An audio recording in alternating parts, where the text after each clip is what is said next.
Well, it's race night once again here on a beautiful Thursday evening, and now it's time to get down and dirty for tonight's running of the Sugarlands Distilling 125 at Bristol Motor Speedway with a little bit of dirt thrown on top of it. My name is Nolan Rempel. I've got Brian Britt beside me in the broadcast booth. Rob Melnick once again working as technical director down behind the cameras for tonight's race.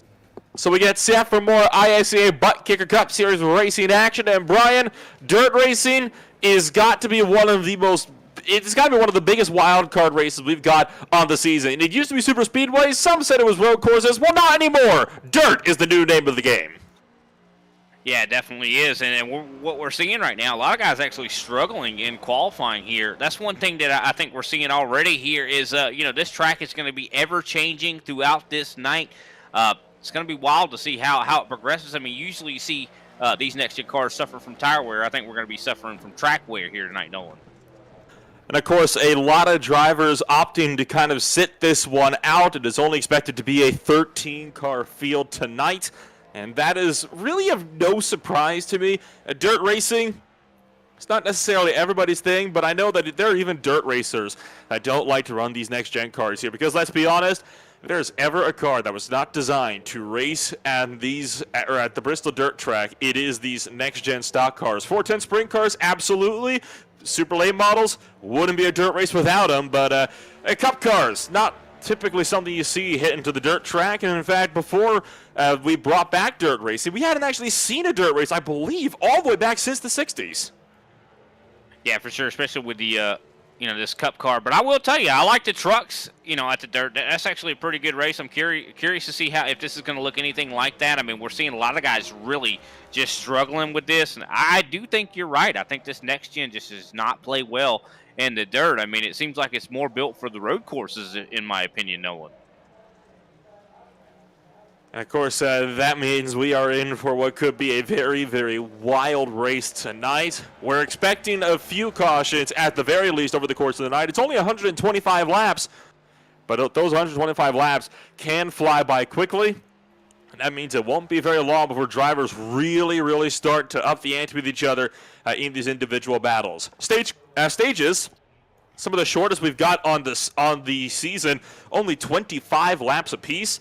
Which that might be a lot at, say, Super Speedway, right? But when you think about how we're around a half-mile oval, 25 laps, really all that much. They were double that length at Martinsville just last week. Yeah, for sure. And also one thing that's going to be interesting, too, is, the fuel run for the, this 125-lap race, 111. So these guys are going to have to pit at some point. I would assume at the end of Stage 2, I think majority of people are going to probably be pitting there, Nolan. 60 seconds are left in qualifying. Two drivers have yet to set times. Those are Matthew McMeekin and Paul Olson. It's a pretty wide spread, all things considered. 3 seconds at the moment, separating though a bit from Robert Pattengill from top to bottom. This is, of course, not really of a huge surprise, right? You've got yourself a couple of drivers that aren't necessarily the best on the dirts, and Paul Olson will now go 10th fastest on the day for himself, so he's looking set to put his ticket a little bit further up towards the top end of this field. Before we kind of get things underway here then, Brian, who would you say might be a couple of guys we might want to look out for over the course of the night? I would definitely say Noah Bitts. Seems like he's very strong here. He's the fastest in qualifying, fastest in practice. Corey Cook. I really think the guys that are willing to risk it all are going to definitely be the ones that kind of come to success here. A lot, you're going to see a lot of beating and banging, and at other tracks, beating and banging is really not encouraged, but at the dirt track, these guys are probably going to definitely exchange some blows. And that is it. Qualifying is complete. Only one driver not setting a time. We'll get to all of that in just a moment, but for now, it's time for the National Anthem.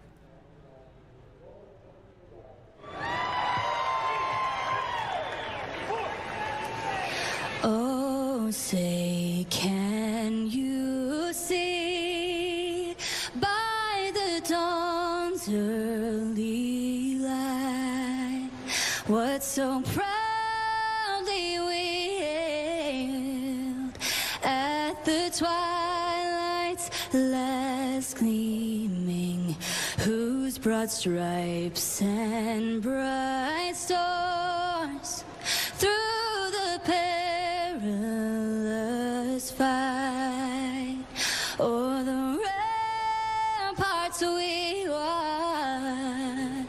were so gallantly streaming, and the rockets regular, the bombs bursting in air gave proof through the night that our flag was still there. Oh, say does that star-spangled banner yet wave o'er the land of the free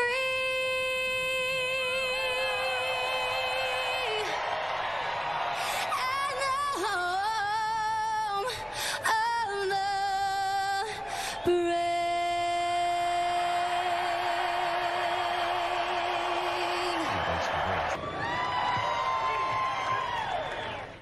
The night time is the right time.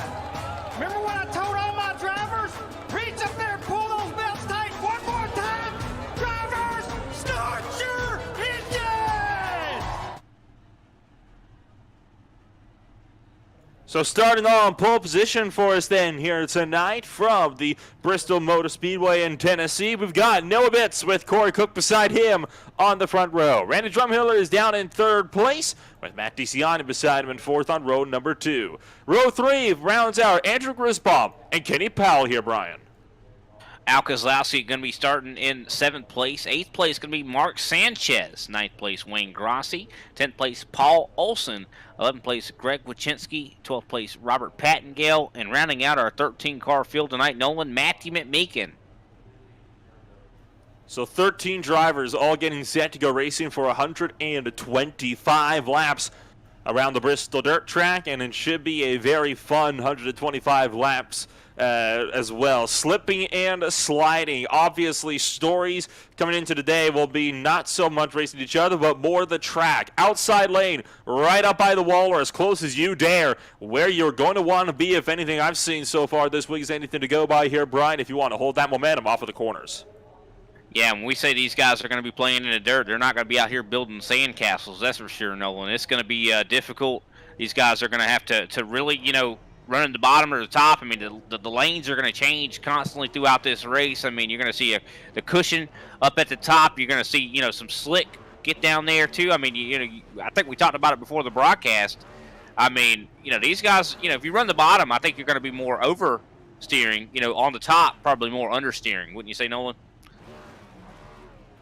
Oh, absolutely. I think kind of slipping it out a little bit more is definitely better than running it into the outside wall. These cars can take a beating, but that damage can really ramp up quickly. Cars are starting to roll off of pit road for their first of 2 pace laps over the course of the night, and I have to say, I am very much looking forward to how this race plays out. Dirt racing has got to be one of the most exciting forms of motor racing that you can find out there. No better place to look at it than for a half-mile oval. 100%. I mean, this is going to be an exciting one here. I mean, if you're good at dirt, this could be an opportunity for you to make, yourself a little bit better positioned in the points. So, I mean, could we see someone really shine here tonight? I really think dirt racing, in a way, comes down to improv skills. I can't talk apparently, but improv skills. You got to be able to adapt. Especially when it comes to how this track is going to be changing. And now the pace truck getting set to duck on down into pit road. We get set to hit up the grassroots racing once again. It'll be in the hands of Noah Bitts as soon as the pace truck is down and in. I want to thank all of our viewers for taking the time to join us for more beautiful Thursday night ISCA ButtKicker Cup Series action. So from Bristol, Tennessee, it's time to get rowdy, it's time to get loud, it's time to get down and dirty here on Bristol Motor Speedway. As we say, let's go racing from the dirt track at Bristol.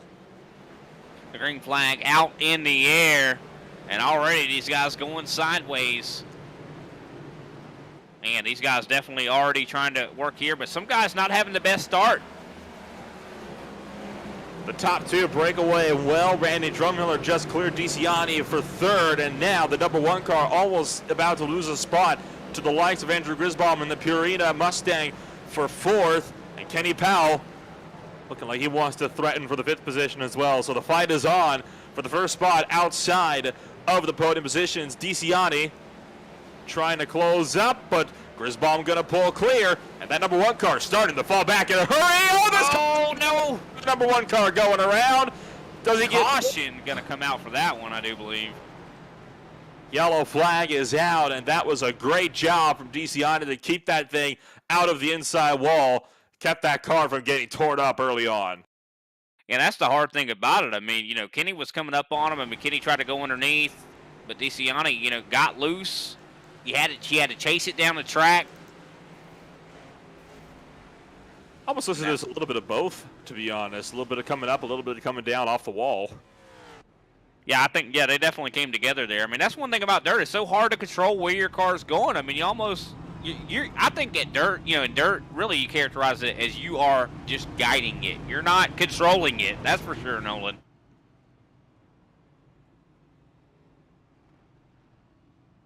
So still now under the first caution flag of the night. Didn't take too long, only about 3 laps before we found ourselves under caution for the first time tonight. But DeCiani not looking battered at all. I'm not seeing any damage on the Chameleon Cold Brew number 1 Chevrolet, so he'll continue to work his way around the racetrack. Bitt still leads from Cook. Now it's Drumhiller, Grisbaum, and Powell for the new top 5. Tell you what, Drumhiller really hopped up there in a hurry. I wonder if he'll be able to keep up with the top 2 now that he won't have DeCiani to contend with. Yeah, Drumhiller looking really good tonight on this dirt. I'll tell you one person I want to put a spotlight on was Corey Cook. You talk about beaten and battered. He has already got quite a bit of damage on that machine. Along that right side, there is his hood's messed up there. He's got some rear end damage. Not looking pretty.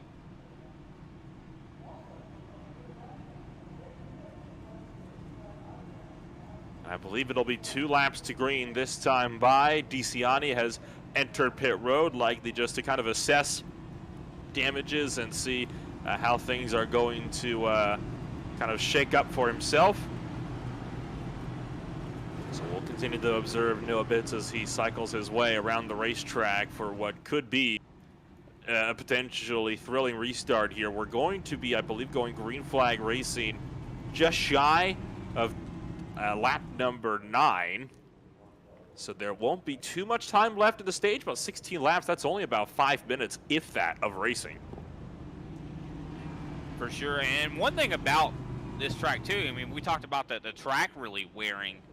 These tires are going to wear, too, you know, especially when we get into, 100 laps deep into this race, Nolan. We're going to see rubber starting to get laid down. It's going to almost act like asphalt in a way. Lights are out on the pace truck.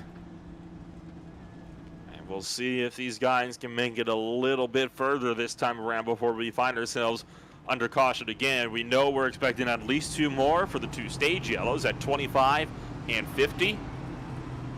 And Noah Bitts going to be taking the field around and going to be leading us very quickly back to green flag racing as the number 87 car comes out of turn number 4 and stamps on the throttle.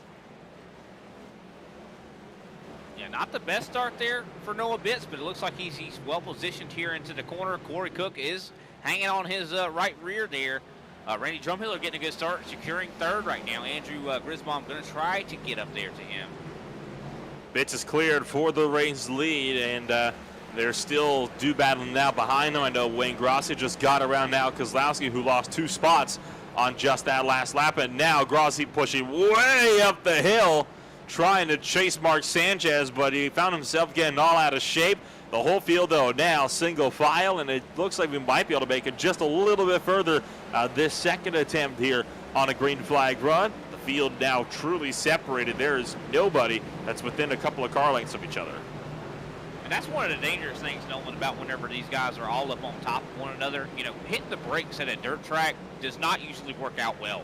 On the asphalt, you can hit that brake and avoid a collision, but here, you hit that brake, you're going to spin around and probably add to the wreck. So I think that's why these guys are starting to single file out, trying to relax here. They know they got a long race to go.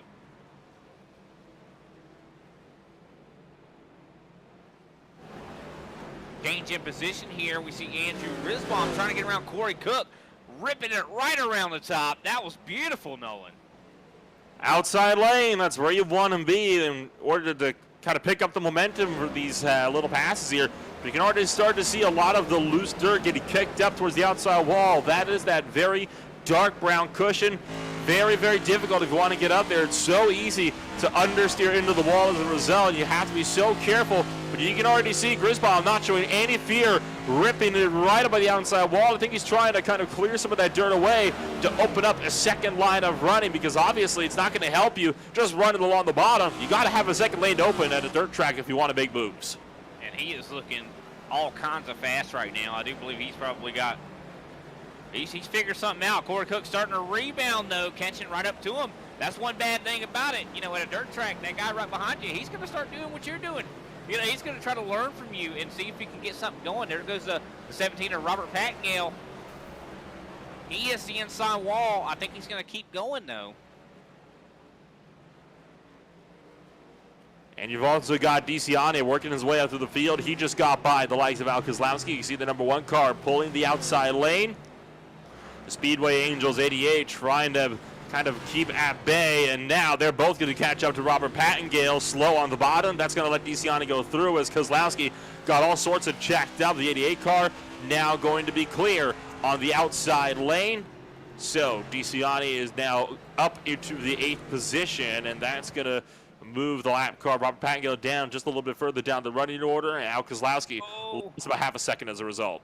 Paul Olson hits the outside wall as Noah Bitts is trying to get around him. That was a dangerous situation. Noah Bitts is out to 4.2 seconds of a lead right now. He is the fastest in the field probably by far, and he's starting to put some of these guys a lap down. We see Paul Olson's now a lap down. Al Kozlowski is the next one to go a lap down, Nolan.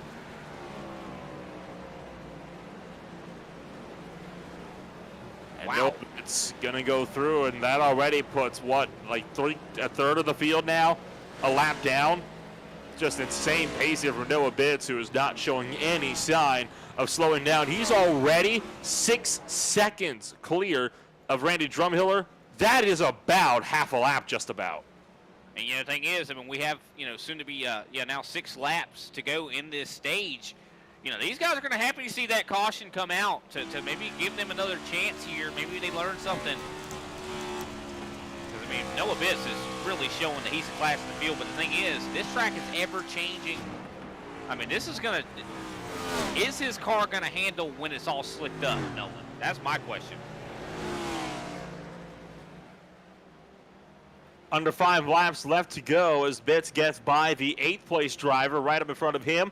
The battle for 6th and 7th place, which is at the moment the closest battle for position on the racetrack. Wayne Grossi has caught Kenny Powell trying to look up the inside, gonna pull alongside. Oh, that's gonna really stack up. Noah Bitts, Kenny Powell, gets into the outside wall. He's gonna go through, and Grossi gets scared up the hill, but Bitts can't get the hammer down on the inside lane. He's running the top this entire time. He doesn't have a whole lot of practice running the bottom.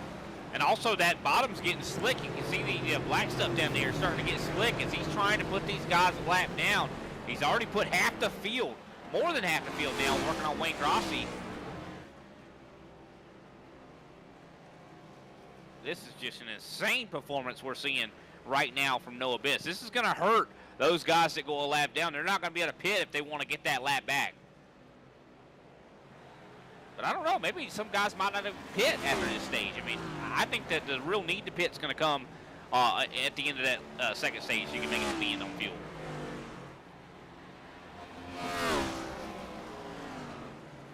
We are running already the final lap of the stage here. Bitts coming around the back straightaway now, and he's going to be exiting turns 3 and 4. And already Noah Bitts finds himself taking a stage 1 victory. How about that for Noah Bitts? And we only have to wait for 5th place across the line because he's the last car on the lead lap after just 25 laps of running. Now, I'll tell you what, we really should talk, you know, some goodness about Randy Drumhiller here. I mean, we don't see him shine too much on the asphalt. Oh, some contact with him and Kenny Powell. Oh, my word. What just happened? Some major incidents after the caution. Powell getting up into the outside wall. That was a hefty impact as well. That has destroyed the gas and go 24 car. So unfortunate there for the 24, and I have a feeling that it might be a bit of Powell's own doing here. We'll take a look at the replay here really quickly, and then we'll take our usual brief step away. Right there, stepped it out too much and drove into the side of Drumhiller. Oh, my word. And I was just getting ready to talk so good about Drumhiller, and now he's going to he has a really hurt car. If you look at that car now, it is hurt. Not as much, though, as I imagine Kenny Powell's is feeling right about now after that hard hit to the outside wall. Stage 1 is out, though, for now. So we'll take a quick step away. We'll be back in a few with Stage 2 on the night.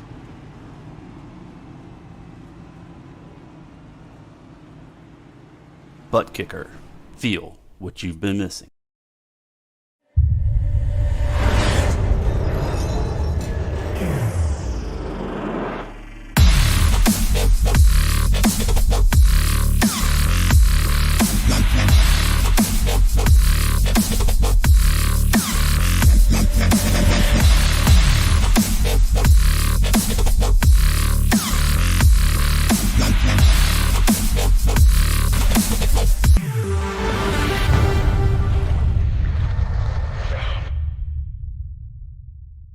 Get yours today at thebuttkicker.com and be sure to use our 20% discount promo code ISCA20.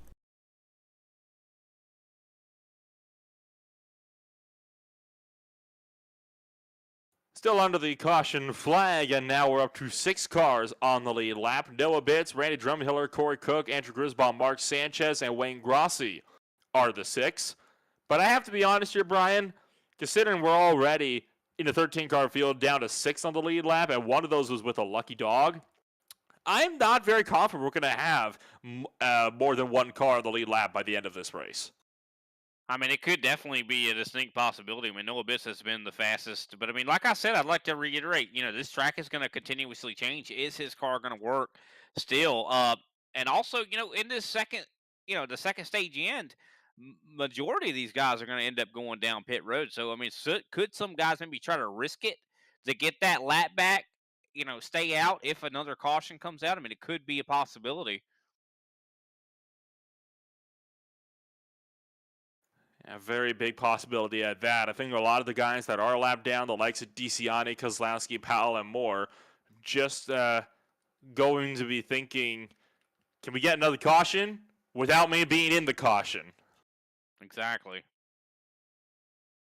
And a lot of damage has been traded already. I mean, we haven't even scratched, to what the rest of this race here. I mean, we're well away from that halfway point, and a lot of these guys already looking battered and broken right now.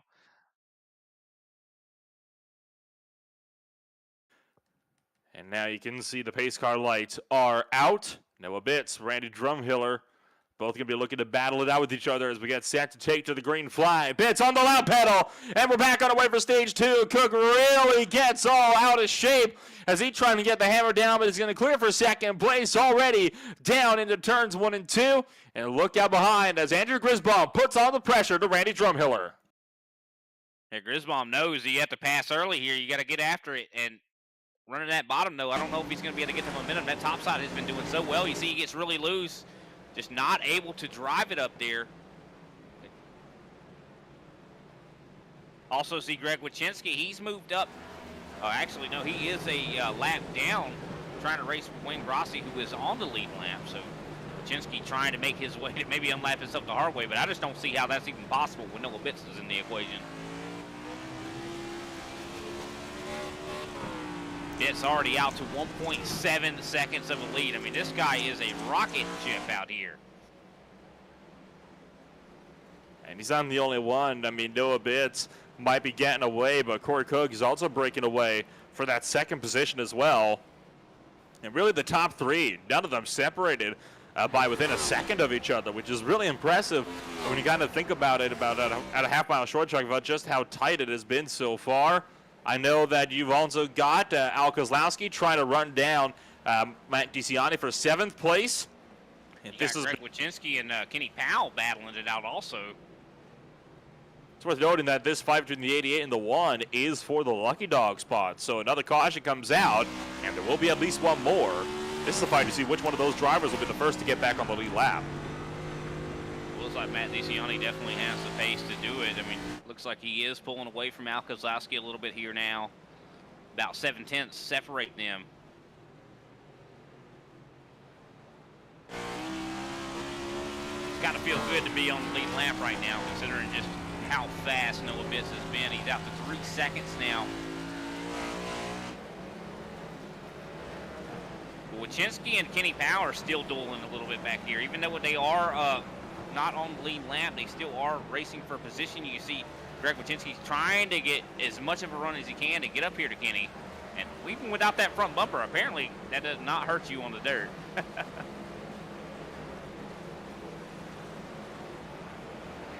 And now you can see Greg Wachinski still trying to work his way around to see if he can close up a little bit more to Kenny Powell.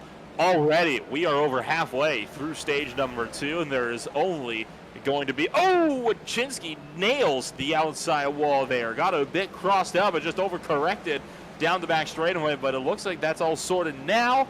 But already, it's going to be just 10 laps to go. This race is just flying by. Yeah, it really is. Mark Sanchez, he seems like he's struggling a lot right now. Even though he's look out!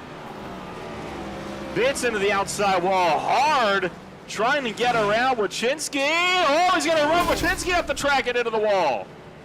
That was scary, man. I mean, I bet Noah Bitts definitely about to have a heart attack. You can see a little bit of right front damage on that car as he's going to try to get around Pattingale. I mean, that's the real danger, I think, about this racetrack is definitely the lap traffic.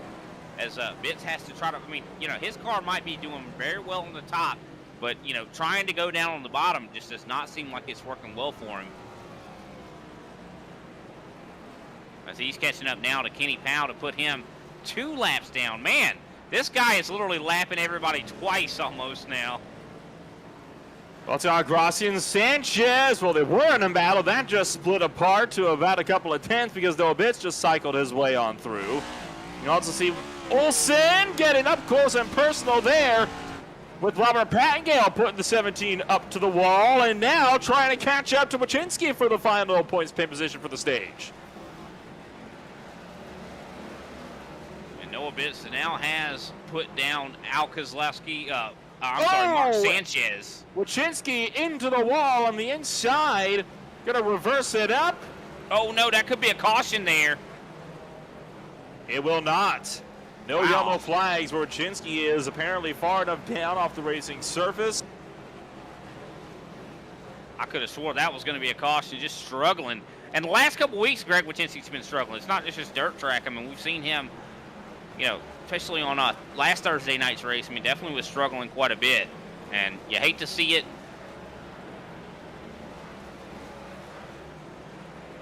It's back up and running now, though. And Noah Bitts really in a swarm of lap traffic for the time being. He's getting around Rob Pattingale now. He's trying to get around for 3 laps to go in the stage. This time he's lapped up to 4th place.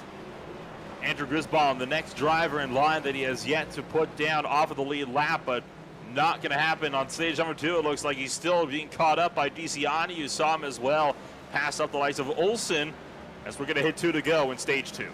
I mean, just gotta really just pat Noah Bitts on the back here. I mean, the car control that he is showing right now is unparalleled. I mean, this is really something special to watch.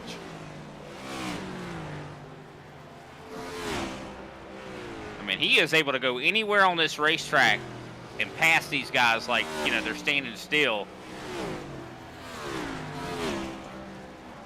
I mean, look at that. He's already built up and the yellow 12. flag is out. Oh, no. Premature end to stage 2, it would seem, and it's a combination here. Paul Olsen and Mark Sanchez, both of them going around.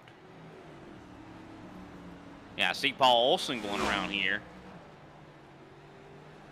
Curious what happened to Mark Sanchez. Well, we're about to find out. Watch Olsen just collide with Kozlowski middle of the track. That sends him around. And Sanchez lost it trying to keep it out of Pattingale. So that was the combination that put us under a 1-lap shortening, or really a half-lap shortening, because it was going to end on that lap anyway. Now, I suspect we're going to see everybody going down pit road. You see Noah Bitts, yep, leading the charge. But you know what would have been my thought process? What I would probably have done could work out well, Nolan, is I would have pitted on that first stage. Just because if you knew Noah Bitts was going to pit on the second stage, you could have gained a lot of track position. I mean, that could be what helped him out so much, was having that clean, air out in front of him. We're about to see what this will mean for the field, assuming how many lap cars come on down to take pit stops of their own. But for now, it's about time for us to take yet one more break, and we'll be back with the remainder of tonight's race from Bristol in just a few.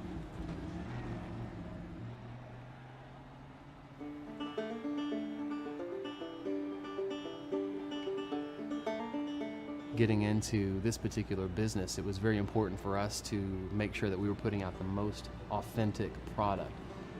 Sugarlands Distilling Company is a fantastic distillery in downtown Gatlinburg, Tennessee.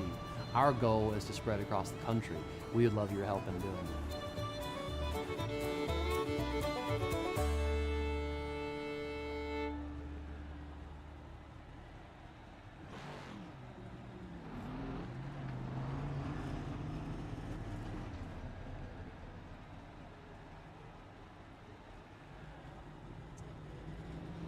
We're back at it, and it looks like a good number of cars have opted to stay out that were laps down. That would mean they're all going to be able to kind of cycle on through to take laps back. I know Corey Cook is in, Wachinski is in, so is Olsen. So Corey Cook is possibly going to, well, he's not actually. Bit's also coming down. I wonder, they have a lot of damage to their cars there, Brian. I think they're coming in just to get some damage repairs. Yeah, it could be the case for sure. I mean, this is a very short track, a half mile. So, I mean, these guys out here pacing, they're hitting about 50-second laps. I mean, that does not allow a lot of time to fix that car. So I think that's what he's doing. But it's giving a lot of opportunity for other guys to get up there in front, and also some guys to get their laps back. But really what I think it's going to do, I mean, we haven't seen Bitts really have to fight, behind, other cars here. I mean, we have seen him go through lap traffic, but what's he going to do whenever he has to battle with Corey Cook? Could this, could that front position really be a big advantage? Lights are on the pace car. Lap car is going to get set to cycle their way around, but they are a long way back, and already under 3 and 4. It looks like we're only actually going to have about 5 or so cars that are actually going to be ready behind the safety car by the time we take to the green flag, and only one actual row. Everybody else, single file. Pace cars down and in. Andrew Grisbaum going to be taking us to the green flag for stage 3. So Corey Cook touches the wall there on the start already. Oh, contact. This is the thing. Noah Bitts has got to work his way around these guys. That's going to be dangerous. You see Corey Cook hitting the wall again. Oh, no. That's going to undo all of the damage that he just spent repairing under that last caution period. Cook's going to fall back. Grisbaum has pulled out a good lead already, but I imagine Noah Bitts going to run that lead down quickly. He had pulled about a 10-second gap over Grisbaum by the time we got to the ending of stage number 2, and that was only about a 20-lap span. I can guarantee you he'll be right back at him in just as little time.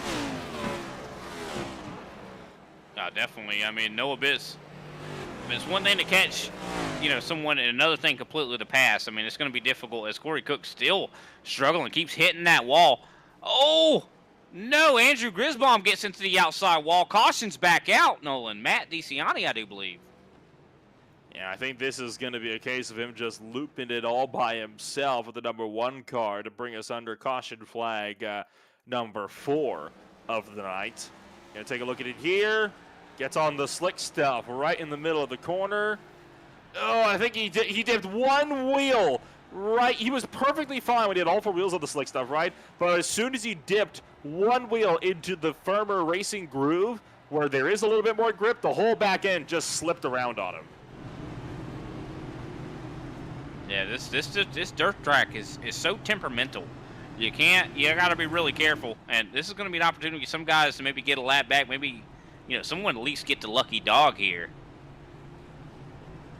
I do believe Al Kozlowski probably going to be the recipient of that.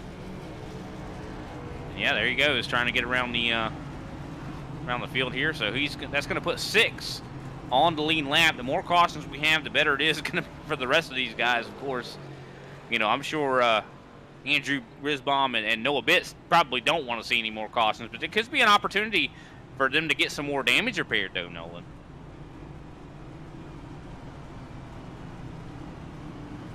DeCion already getting set to make that trip down to the pit road for some more damage repairs. Bitts is going to stay out. Grisbaum will go with him, and Paul Olson just took out the pit entry cone.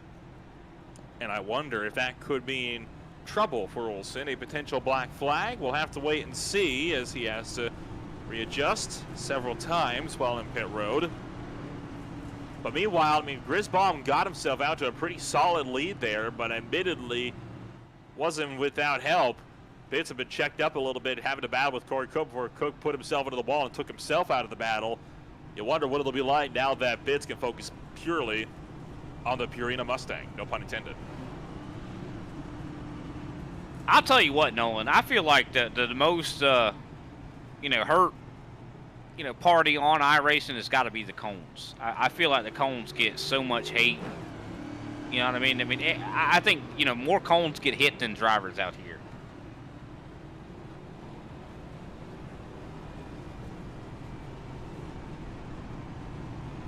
But Andrew Grisbaum going to try to have a good start here.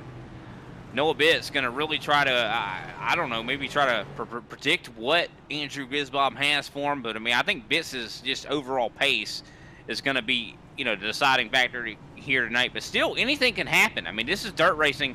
All it takes is one little mistake, and you find that car sliding right around, and maybe some guys behind you even get into you. Anything can happen. It's a roll of the dice out here on this dirt.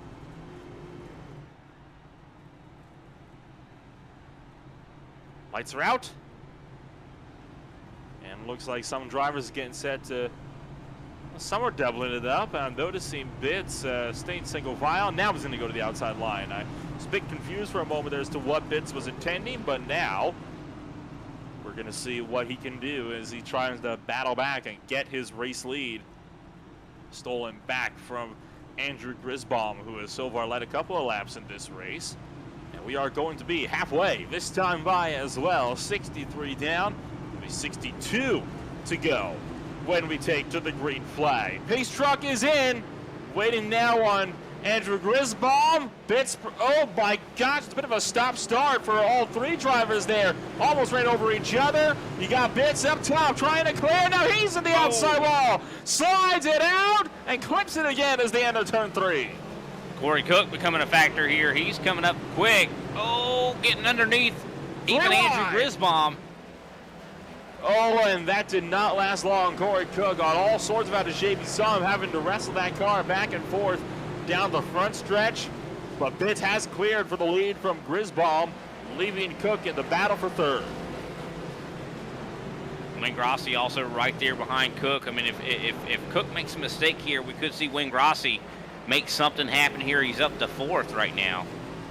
It looks like Corey Cook into the outside wall. It's going to help out Wayne Grossi to catch up. You also see Matt DeCion trying to work his way up, but he is not on the same lap as these guys. This is the moment of the race that really intrigues me. How is this track changing? You're seeing, Noah Bitts get really loose here. I think it's become, the slick stage here, Nolan. Oh, it absolutely is. It's not even the point where the whole track is slick. It's that very uneven middle ground where about half the track, but it's actually kind of in threes. You got about half of the track that is completely slicked off already. You've got 1/4 of the track, which is right at the very bottom of the track where there's still a lot of grip, but you can't really run there due to banking transitions, although you can see Noah Bitts trying his hardest. And then you've got the outside, but that's where the cushion is still building up. You're not going to get a whole lot of grip in the opposite way. You're going to be just plowing into the wall. Corey Cook is desperate right now. He is right there on Andrew Grisbaum for just a second there, but gets into the outside wall. It looks like he's trying to run that up there, but like he keeps getting tight into the wall. And I think that damage is going to accrue after a while. So I'm curious to see if that car is going to make it through this race.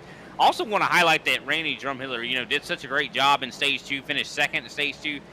He's been out of the car for about 22 laps right now. That's just so unfortunate. Corey Cook's got up to Grisbaum. He's going to throw his way to the inside. Oh, there it is. Contact. And Grisbaum into the outside wall. No caution. We keep it green. Corey Cook, though, clears for second. Grisbaum hurting as a result of that. Grossi's going to go for third. I don't know, man. I mean, it's so hard to – it's such a gray area here when it comes to this dirt racing. Like, who's at fault for something like that? I mean, you have to really throw it in there. I mean, that's what dirt's about. You got to have the gumption to make moves, and that's what we're seeing here. Robert Pattengale going to be going another lap down here as he's into the outside wall, making a really obstacle for a lot of these guys out here. Wayne Grossi, though, up to the 4th position.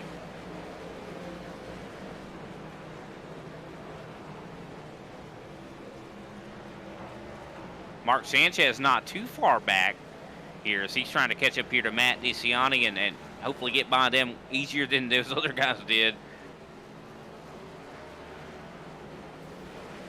This is really starting to get all sorts of hectic here for the time being. You've got a lot of drivers that are trying to just keep control of their own cars. I'm pretty sure some of them not even focused about battling with each other, right? They're just trying to see if they can't get control over their own machines back.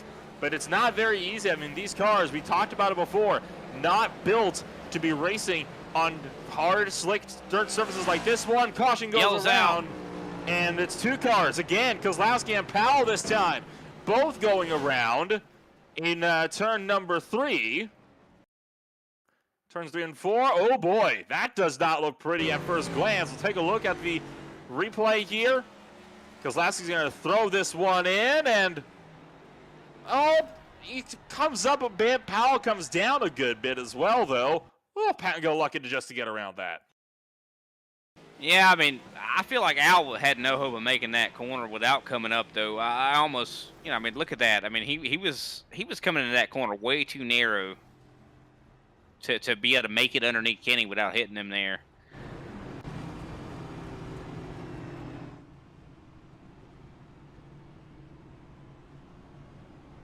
Under 50 laps to go already. Noah Bitts has the race lead back.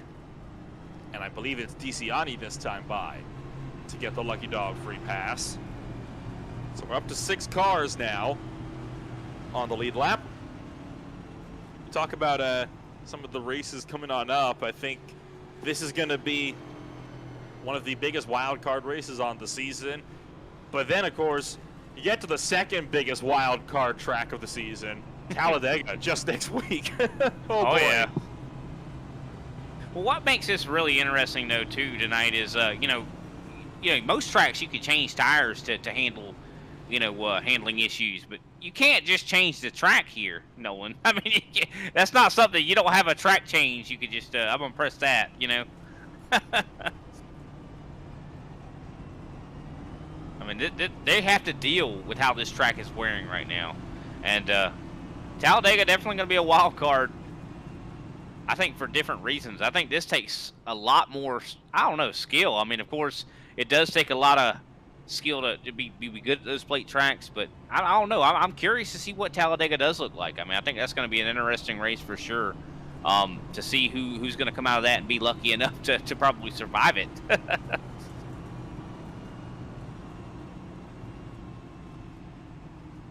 Would we want to go this time by? Nope. 2 to green, I'm imagining, then this time around. And in fact, it is. You can see Paul Olson, lapped car, starting to filter to the back end of the field, which does mean it is 2 laps to green this time by. Sun is starting to set as well, and you can see the lights have now clicked on over the Bristol Motor Speedway.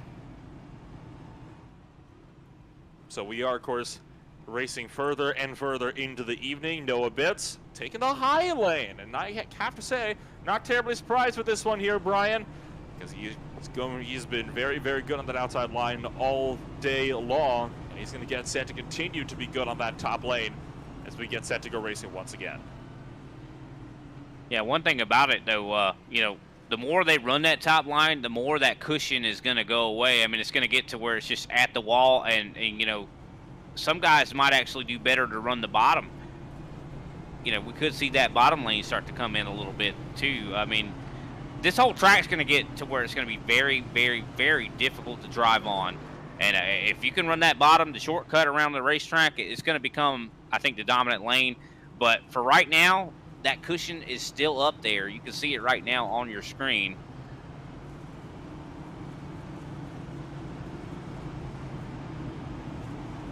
So no bits.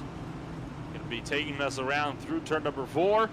And we are back. Green flag racing. Corey Cook gets on the loud pedal quickly. Oh! Stalls out immediately and actually shifted on accident. And that really, really kind of stalled out his run. He's going to sacrifice second place. Danger Grisbomb as a result. That's another thing we haven't talked about. I mean, the setups that go into this race here, too. I mean, you know, gear ratios and what gear you're running in. I mean, this car has 5 gears in it. You know, what is the optimal gear? That's something that I'd love to be able to know from some of these drivers. You know, 5th gear, 4th gear. I mean, you know, as Noah Bitts just driving away, 2.3 seconds right now separate him and Grisbomb.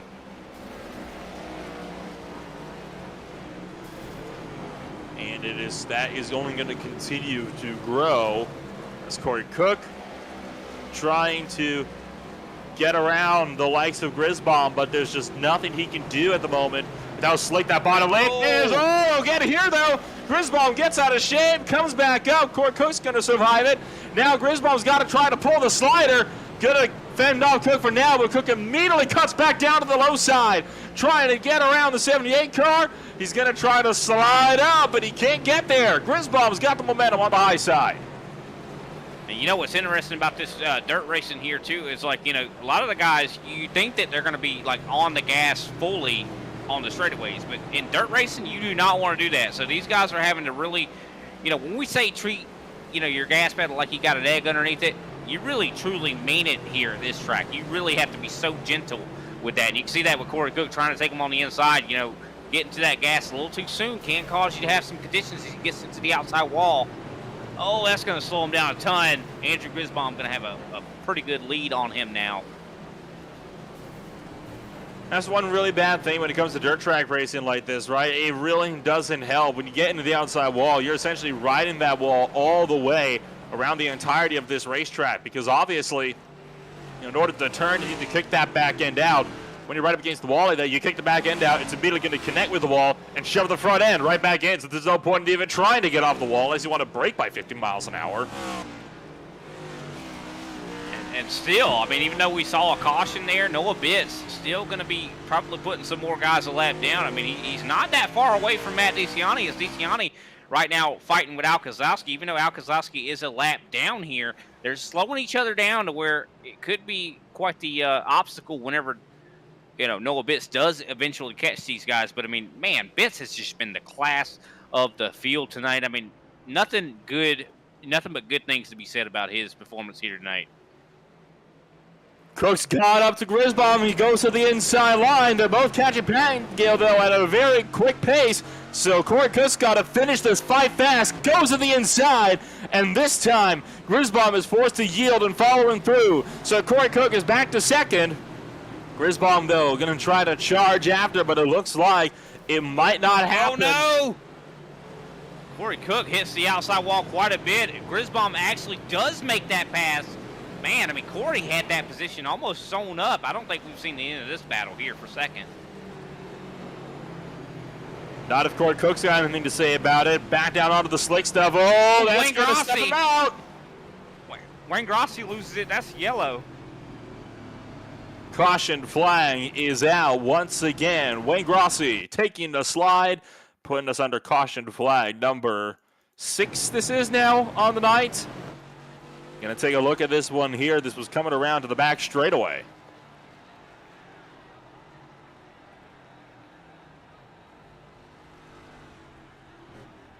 I'm surprised that even caused a caution.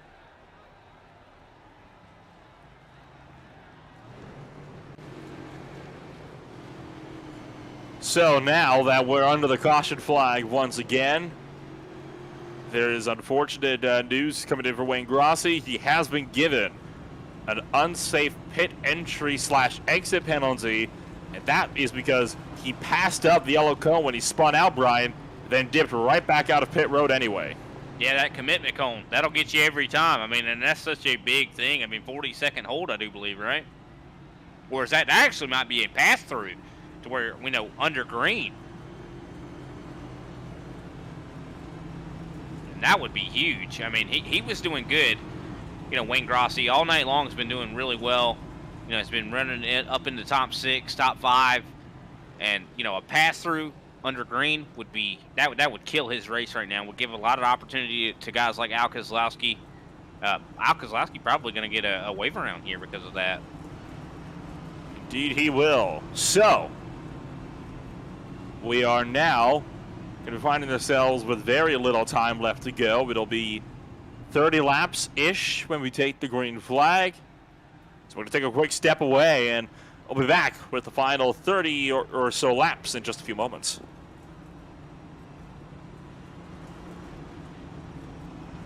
ButtKicker. Feel what you've been missing.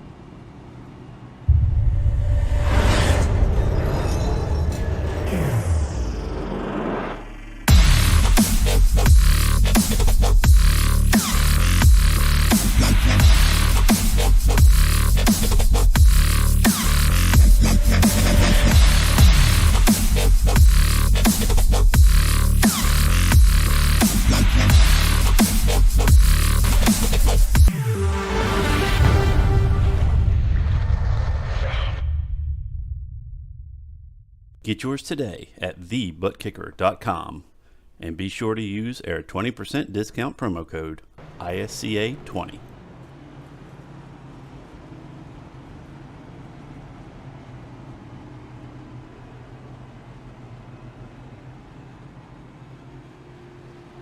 Believe we're going to be 2 laps left to go here before we go green flag racing, though that will be about 1.5 laps now. So the pace truck continuing to cycle his way on through, and Noah Bitts still with the race, lead. I'll tell you what, that pace truck definitely going to be the cleanest vehicle out here tonight. That's for sure. I mean, I think everybody has some sort of damage, even if it's just minimal. I mean, even our leader Noah Bitts has a little bit. I mean, we thought we saw a lot of damaged cars at Martinsville. I don't think we've seen anything until we came to Bristol. Dirt.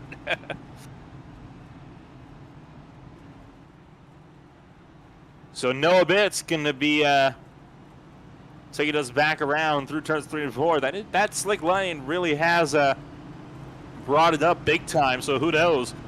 Maybe we'll see a couple of more aggressive sliders before the night is over.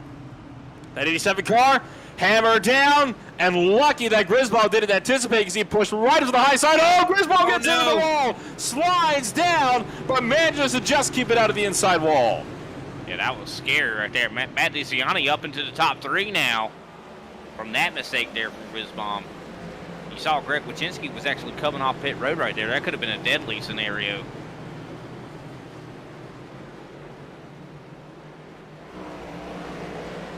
And Andrew Grisbaum pushing right up to the wall as Wayne Grossi continues to try to get around Wachinski. These are, of course, cars that are several laps down from each other. So Wayne Grossi, who should have gotten the lucky dog that last time by, but didn't because of a penalty given by iRacing, now finds himself just trying to stay in front of Al Kozlowski so he can get himself onto the lead lap this next time by. And also, I mean, it seems like a lot of these guys are just struggling right now with the way this track has been wearing out. I mean, you see the darkness on that track. That's moisture, ladies and gentlemen. I mean, the caution's back out.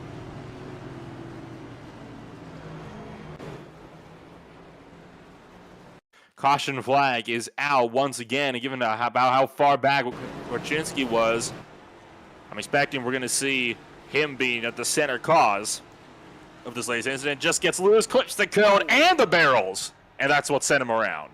Surprised he can get stuck there.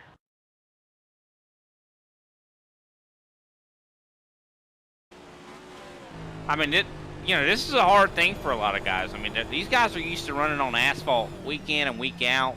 Whether it be a road course. I mean, road courses are already intimidating. Short tracks are already intimidating. Well, imagine you take these guys onto a short track and it's dirt.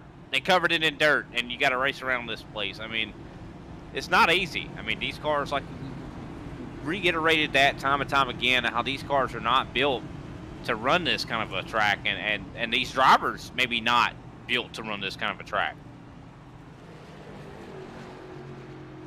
Of course, I think that is a very important thing to know, right? It's the fact that of all the racetracks that we race at, where these cars might not be the most designed for them, looking at you road courses, I think dirt really takes the cake for a lot of these guys. And I mean, yeah, you got a whole lot of cars that can run around here much faster and much more competitively. But again, you're looking at types of cars that are actually designed to race competitively at these types of tracks, which these cars very obviously aren't. It's a very, very unique and has to be one of the biggest challenges. This is one of the most demanding tracks these drivers will be going to all season long. Yeah, it definitely is. I mean, full credit to all 13 guys that even made, the attempt. I mean, it really is an intimidating thing. I mean, I don't envy these guys at all. I mean, I'm glad I'm where I'm at. I'd much rather be driving the pace truck out there. I'd be scared to even drive that. Heck, I've been with some friends, and they were driving a pickup truck, and we got stuck in the mud. Oh, what is Noah doing? Having a bit of fun out there. He was doing it all the way on the backstretch, and he almost got to the outside wall that last time by. And just like that, he calms it down. I think he learned his lesson from that one. Just a little bit of fun. I think that's what he's having. He's just having some fun. That just shows the confidence level. I mean, willing to make a risk like that. I mean, heck, that's what what actually is difficult too, is even pacing around this place is not easy. I mean, this is not. Oh, look at even Corey trying to join in on the games.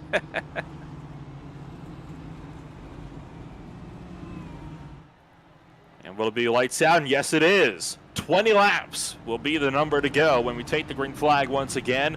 Imagine that. You're already, 20 laps from the end with about 7 cautions. We're not even an hour into racing. Yeah, I mean, imagine if we attacked on some heats onto this race here tonight. That would have been something for sure. But luckily, definitely it was a short race when you think about ISCA standards. I mean, 125 laps, not much for sure, considering these guys have been turning 18, 19 second laps. Pace car down pit road. We're back to green flag racing, and Corey Cook immediately going on the attack, and it's not going to matter. Goes around, and that'll be another caution flag. Cook tried, and it could have been a little bit better, and Kozlowski going to take the Luckin Dogs result of that one, putting us 7 cars now on the lead lap. I'm willing to bet here, Brian, it was a case of back end on the slick stuff, front end on the not so slick stuff, and that is exactly what it was. Back end came around, and there was just no balance on the front to compensate for it. No, I definitely think that's exactly what happened there. I mean, the balance of the car is so much more important here. I mean, car placement. I mean, you have to be really careful where you put that car at. I mean, just like at Martinsville or any other track, Bristol, when you see those black marks, you really don't want to put your car outside of that, and that's kind of what we saw there with Corey Cook, and we saw the balance of the car disrupted. The front end got grip when the back end didn't have it.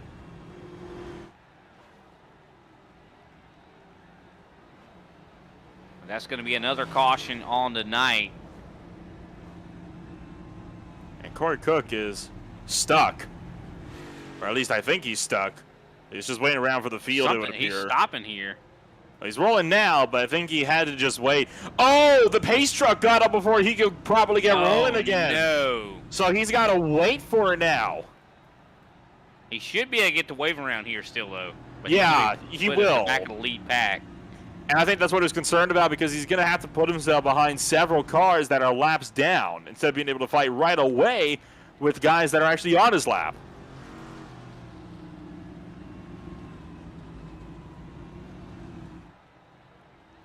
Well, that'll put a very quick end to that. At least Corey Cook will still be on the lead lap and not be forced to go a lap down. That'd be a really big shame, considering he wasn't hurt at all from that mess. Yeah, for sure. I mean, he could have easily, maybe hit that that entrance cone, that commitment cone. Could have put him, to where he couldn't get that lap back. But luckily, that was not the case.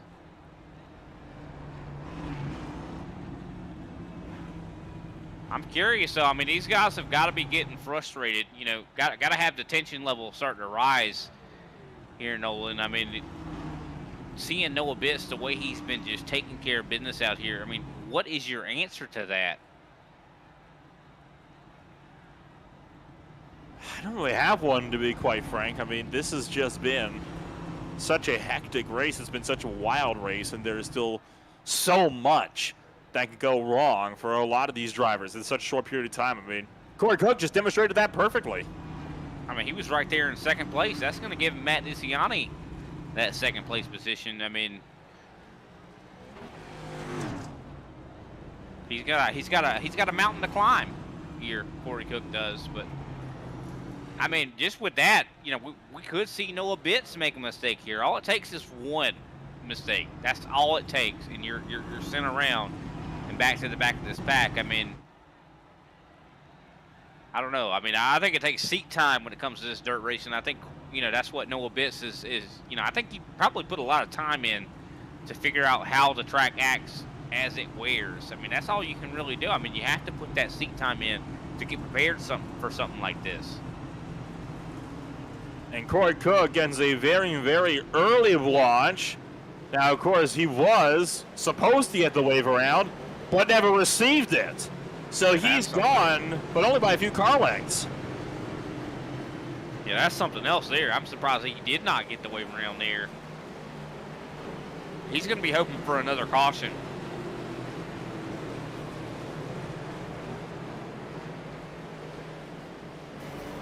And now Wayne Grossi gets by the likes of Mark Sanchez. That was the fight for fourth place you saw just come to its climax. And looks like Sanchez might be wanting to battle back as we continue to enter the final stages now of tonight's 125 lap event. They're both starting to close out Andrew Grisbaum as well. He's just trying to keep his car out of the wall. Yeah, I feel like, a lot of these cars were handling so much better earlier in this race. I feel like this track has gotten so worn down to where everyone is struggling. And like I said earlier in the broadcast, it's all about, really being able to improvise and adapt to the track. And I think that's really who we're going to see be the best man tonight. And I think that's what we're seeing in Noah Bitts. He's been able to adapt to this racetrack as it's going on. A lot of these guys have been struggling, but Wayne Grossi seems like he is going to keep that position, able to hold off Mark Sanchez, starting to even maybe run down Andrew Grisbaum here. 10 laps left to go. Time really quickly starting to run out. Whoa, hands up. Grisbaum sliding from the wall all the way down. That's the type of racing that saw a few cautions for us over the course of tonight's event. I'm sure that Grisbaum won't want to lose a podium spot to become yet another notch onto the caution counter for us so far, as Mark Sanchez still continues to try to run down Grossi. That is the closest fight on the track, although the one between DeCiani and Grisbaum isn't too far off. And in fact, Grisbaum has caught DeCiani now out of turn 4. Yeah, Grisbaum has been looking quick all night long. I mean, that Purina, I think that's a Purina machine. As he tries to send it in low, just not able to carry the momentum on exit, but still, I mean, usually you see guys go down there, they get really loose, but it looks like his car's handling it well towards the bottom. I think he's going to challenge for second. He is getting a good run on the bottom here, but Robert Pattingale could be the spoiler. Look at that. Andrew Grisbaum up to second. Wayne Grossi coming into the picture. You see Mark Sanchez. I mean, this top 5, we don't know who's going to finish in the top 5 here because these guys are fighting hard right now. They certainly are. 6 to go. Grossi still trying to keep the likes of Sanchez at bay. It is very difficult though for these drivers just a hot lap at the moment, let alone try to battle with each other. At this point, the only way these guys are going to be trying to make up passes is if they just happen to come from guys making mistakes in front of them, because it's almost impossible to actually be able to properly execute an overtake by yourself. And Mark Sanchez getting to the wall a little bit there. He is starting to capitalize here, getting closer to Wayne Grossi. Grossi seems like he lost some speed. Matt Liciani looks like he secured third place right now. Andrew Grisbaum in second, but Noah Bitts out in another area code right now. About 4 seconds he has right now on the rest of this field. Oh, Matt Liciani getting into the outside wall. That's going to slow him down quite a bit. Might give some a chance here to Wayne Grossi. And Mark Sanchez all get all crossed up as well. He slid down and almost tagged the inside barrier. Grossi goes defensive out of turn number 4. And Sanchez having to really work his car just to keep it in the groove, but he keeps sliding up, but that is costing him significant time. 2 laps to go this time by. Noah Bitts coming up on some lap traffic. That's Corey Cook going to be putting him now a lap down. Corey did. Oh, this could be a problem here. He almost gets up on Corey Cook. Could we see some contact here as we're soon to see the white flag? Oh, and Sanchez gets Grossi that time by the 2. They both lost it, but looks like Sanchez will come out on top. Final lap, though, is out, and Noah Bitts rounding 1 and 2 this time by, just trying to hang on, and he'll get himself a solid race win by being half a lap clear of Andrew Grisbaum. Coming around to the final corner now into the outside wall. It's not going to matter. Noah Bitts wins the Sugarlands Distilling 125. Andrew Grisbaum looks like he's going to wrap up second place here. Matt DeCiani in third place. Mark Sanchez right there behind him, making a big run there, but finishes in fourth. What a solid run for a lot of these drivers out there tonight. It was an exhausting race, but it was a quick one at that. So we'll take a look at your official post-race results. Bitts, your race winner with Grisbaum in second. Matt DeCiani is third. Mark Sanchez is fourth. Grossi fifth, as you mentioned. Kozlowski in sixth. Corey Cook rounds out the last of the cars on the lead lap, Brian.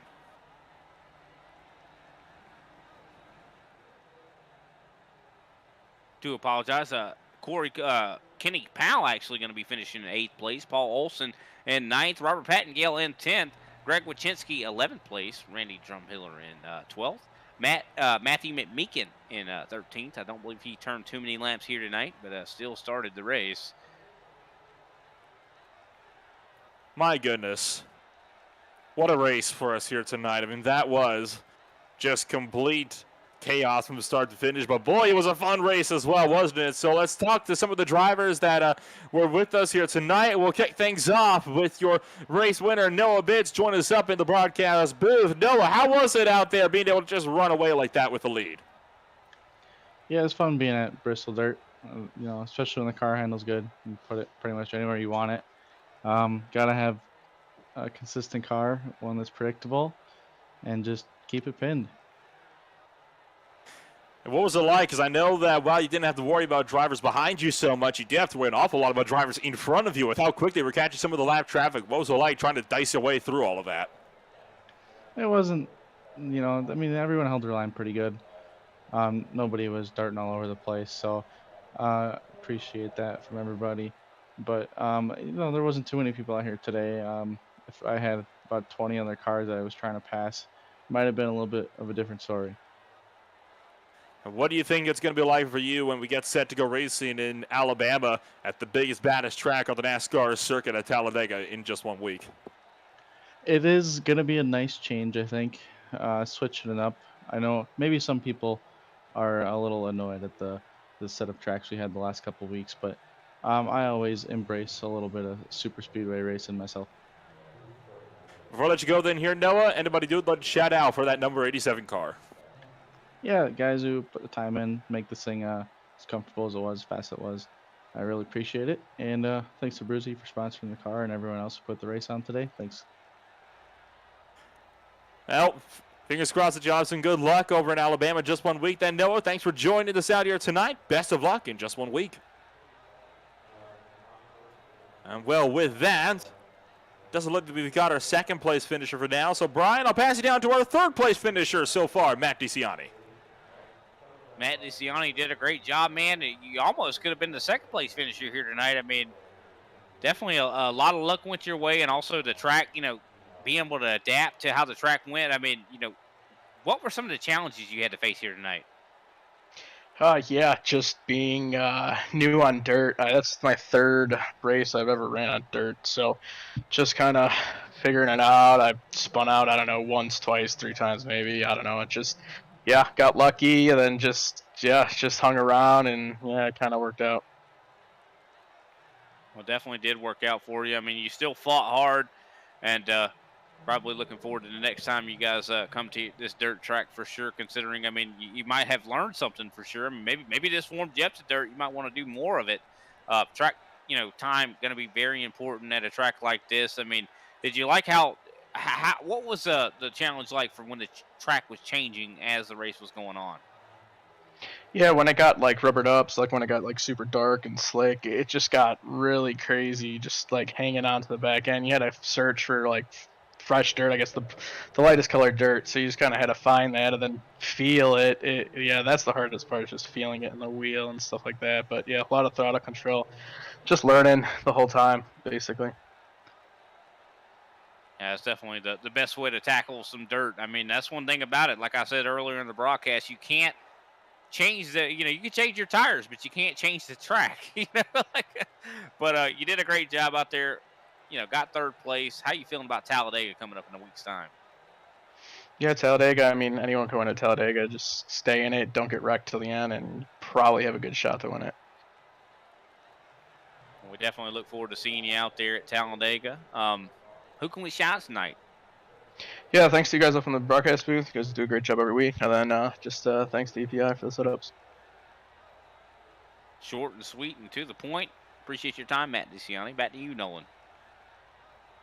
And, well, it doesn't look like we're going to get the chance to talk to Andrew Grisbaum, our second-place finisher tonight. So that's going to be all the time we're going to have for one night. So from the people watching us, we want to thank all of you for taking the time to join us for more ISCA Racing action. For myself, Nolan Rempel, along with Brian Britt and Rob Mellon from the director's booth, we bid you farewell. We'll see you all next week when we go super speedway racing in Alabama.